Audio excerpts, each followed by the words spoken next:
परम पूज्य गुरुदेव परम वंदनीय माता जी सूक्ष्म रूप से विद्यमान है। नमन करता हूँ, मानव मात्र को प्रणाम करता हूँ दोस्तों, और प्रणाम करता हूँ आदि शक्ति माँ गायत्री, प्राणों की देवी, जो प्राण स्वरूप से 84 लाख प्रकार के जीव जंतुओं में उनके जीवन का हेतु प्रतिपल स्पंदित होने वाली और प्रत्येक जीवों में जीवन रूप से प्रदर्शित होने वाली वो आदि शक्ति माँ गायत्री, जो प्राण स्वरूप से है। और जितने भी धरती पर जीवन हैं, वो जितने भी जीव शरीर हैं, उन जीव शरीरों में वो प्राण स्वरूप से आती हैं और शरीर के अंदर प्राणों का आगमन से ही जीवन क्रम का प्रारंभ होता है दोस्तों। तो ऐसी शक्ति जो इस चराचर जगत में सनातन शक्ति है, और सनातन परमात्मा, सनातन आदिशक्ति माँ गायत्री और सनातन ही आत्मा है दोस्तों। तो सनातन यहाँ जब भी धरती पर मानव आता है तो ये हम लोग तो अभी आए हैं, तो बीच में थोड़े से क्योंकि जीवन जो प्रारंभ काल में मानव लेके आया था धरती पे, वो सतयुग के माध्यम से हजारों साल की उम्र थी। और सतयुग के बाद में भी जब यहाँ त्रुटि हुई तो यहाँ मानवों को किससे, क्योंकि और भी जीव हैं, 84 लाख प्रकार के जीव हैं, तो एक ही जीव का निर्धारण और नियंत्रण नहीं करना है। यहाँ 84 लाख प्रकार के प्रत्येक जीव जंतुओं का और संपूर्ण सृष्टि का लेखा जोखा जिसके पास है, वो अपने प्रत्येक जीव के अंदर समाया हुआ है और प्रत्येक जीव के जीवन क्रम को पूर्ण कराने वाली आदिशक्ति माँ गायत्री, उनको हम अपनी अंतरात्मा में धारण करें। गायत्री मंत्र हमेशा मानव को मार्ग, तो जब जीवन मिल गया है तो अब जीवन के बाद क्या, सवाल ये है। तो यहाँ पर ये बहुत ही सोच समझ के यहाँ क्रिएटर ने, सृष्टा ने, परमात्मा ने यहाँ इतने प्रकार के जीव जंतुओं का इतना भरा पूरा धरती का परिवार बनाया है, जिसमें अनंत भांति के सूक्ष्म से सूक्ष्म और बड़े से बड़े जीव यहाँ धरती पर सृजित हुए हैं।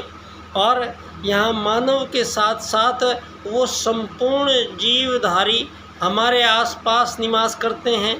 और यहाँ एक बात बहुत बड़ी आई है कि यहाँ आज जो आत्मवत सर्वभूतेषु, हमारे वेद के जो 2 सूत्र हैं, आत्मवत सर्वभूतेषु और वसुधैव कुटुंबकम, ये 2 सूत्र प्रत्येक मानव को समझने और समझाने जरूरी हो गए हैं, क्योंकि मानवों के बीच में पिछले 2-2.5 हज़ार साल से धरती पे यहाँ पर मानव का आगमन सतयुग से हुआ है।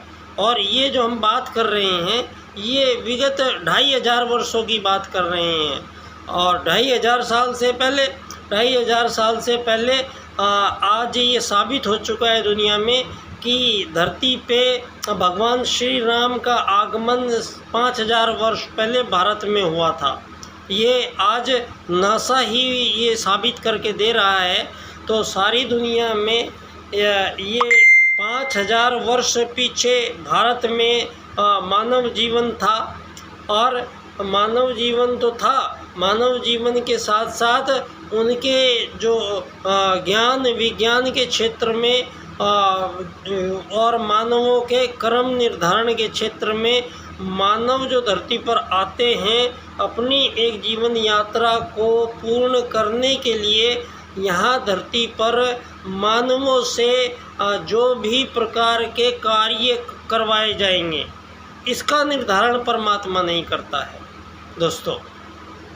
यहाँ जीवन देना और लेना ये परमात्मा का काम है। तो जीवन मिलने के बाद में अब जब मानव शरीर में एक आत्मा प्रवेश हो गई है, तो आदिशक्ति माँ गायत्री का प्राण जब ही मानव में प्रवेश करेगा तब मानव देह में आत्मा का निवास होगा, आत्मा प्रवेश करेगी।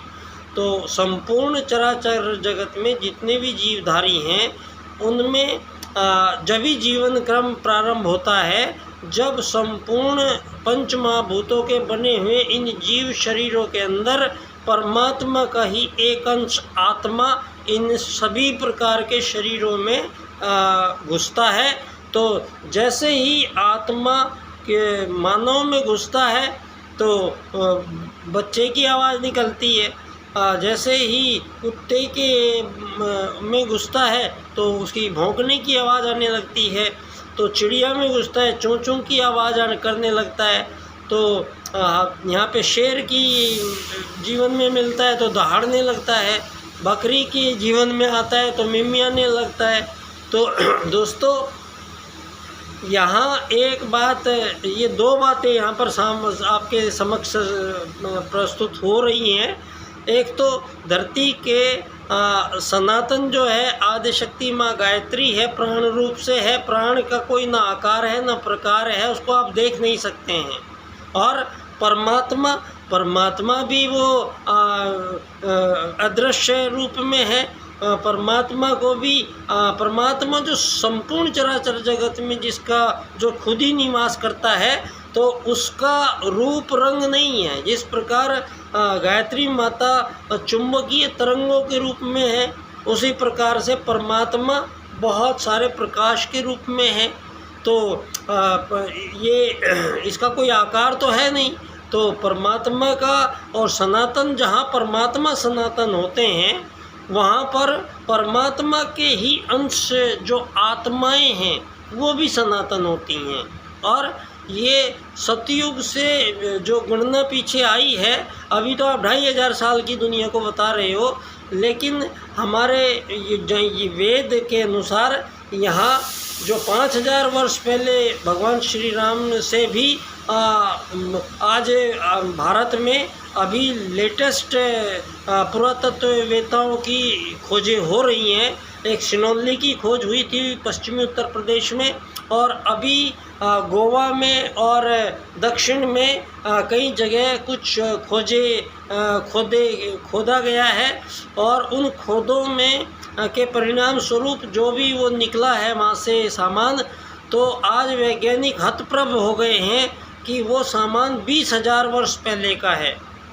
तो यहाँ अब ये जो सारी दुनिया को भ्रम में डाला था ये 2000 सालों में जीवन में, तो इसी के बनस्पत सारी दुनिया को डार्विन, चार्ल्सवाद और फलानेवाद और मानव का विकास और भौतिक संसाधन और आनंद के स्रोत, आनंद के प्राप्ति, मानव जीवन को इस कदर इन 2500 सालों में अपने मूल लक्ष्य से भ्रमित करके और उल्टी दिशा में चलने के लिए मजबूर कर दिया गया है दोस्तों।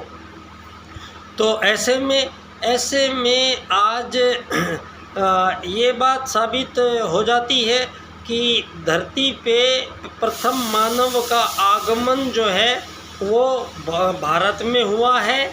और उस प्रथम मानव का नाम था मनु। और ये उत्तराखंड क्षेत्र के नीचे के भाग में जहाँ सिंधु घाटी की सभ्यता बसी थी, वहाँ पर प्रथम मानव मनु आए। और मनु चूँकि परमात्मा के ही ब्रह्मा जी के 6 मानस पुत्रों में से एक पुत्र थे मनु।